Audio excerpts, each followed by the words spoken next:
है जिसे ओबीसी कहा जाता, जिसका मैं नेशनल प्रेसिडेंट हूं। मुल्क की आजादी के 72 साल में इस देश में जानवरों की गिनती हुई, कुत्तों की गिनती हुई, हिजड़ों की गिनती हुई, मगर जो हम लोग हैं 52% ओबीसी के लोग, हमारी गिनती नहीं हुई।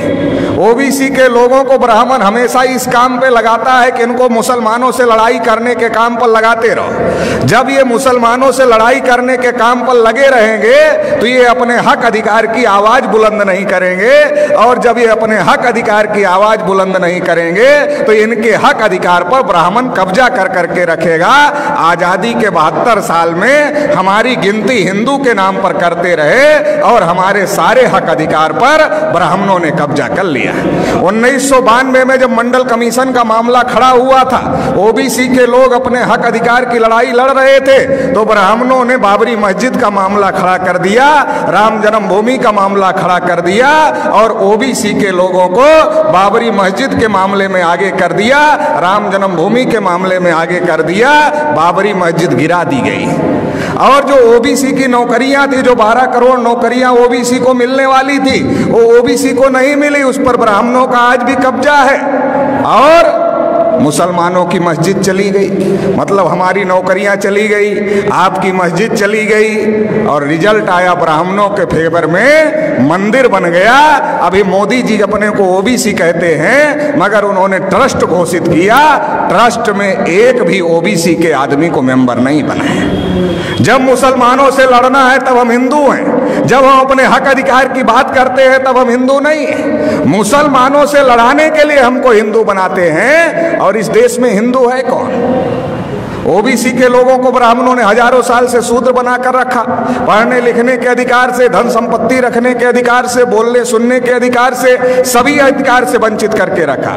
लिखा मनुस्मृति में, अगर आंख से ज्ञान देख ले तो आंख में सूजा डाल देना चाहिए, उच्चारण करे तो जीभ काट लेना चाहिए, और अगर कान से ज्ञान का एक शब्द सुन ले तो कान में शीशा पिघलाकर डाल देना चाहिए, ये लिखा। शेड्यूल कास्ट के लोगों को अछूत बना के रखा, आदिवासियों को जंगल में रहने के लिए मजबूर किया, तो देश में हिंदू है कौन?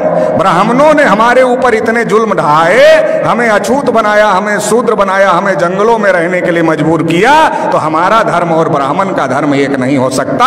हम हिंदू नहीं हैं। आप रामायण पढ़ लो, महाभारत पढ़ लो, गीता पढ़ लो, वेद पुराण पढ़ लो, श्रुति स्मृति पढ़ लो, कहीं पर भी हिंदू लिखा हुआ नहीं है, क्योंकि ये हिंदू हिंदी भाषा का शब्द नहीं है, ये हिंदू संस्कृत भाषा का भी शब्द नहीं है, ये पर्शियन भाषा का शब्द है, जिसका अर्थ होता है हारा हुआ, नीच, कायर, काला, चोर, गुलाम। आज भी ब्राह्मण हमको गुलाम कहते हैं, हम गुलाम बनने के लिए तैयार नहीं हैं, और हम हिंदू नहीं हैं, तो फिर हम क्या हैं? हम इस देश के मूल निवासी हैं, और मूल निवासी कौन है? इस देश के शासक हैं, इस देश के राजा हैं। सम्राट अशोक का नाम आपने सुना होगा, अफगानिस्तान तक, रसिया के बॉर्डर तक सम्राट अशोक का राज था। हम लोग उस वंश के लोग हैं। इस बात को हम लोगों को समझने की जरूरत है। भारत के मुसलमान कोई अरब ईरान से आए हुए लोग नहीं हैं, हमारे डीएनए के भाई हैं, हमारे खून के भाई हैं। जब ब्राह्मणों ने हमारे बुजुर्गों पर जुल्म किया तो हमारे बुजुर्गों ने इंसाफ के मजहब को पसंद किया और इस्लाम को स्वीकार किया। भारत में जो मुसलमान हैं हमारे डीएनए और खून के भाई हैं, इस बात को ब्राह्मण जानता है। इसलिए दंगे में हम मरे या दंगे में आप मरे, ब्राह्मण की सेहत पर कोई फर्क नहीं पड़ता है। हमारे और आपके बीच में ब्राह्मण आ गया है, उसको बीच से हटाना होगा, भाई को भाई से गले लगना होगा।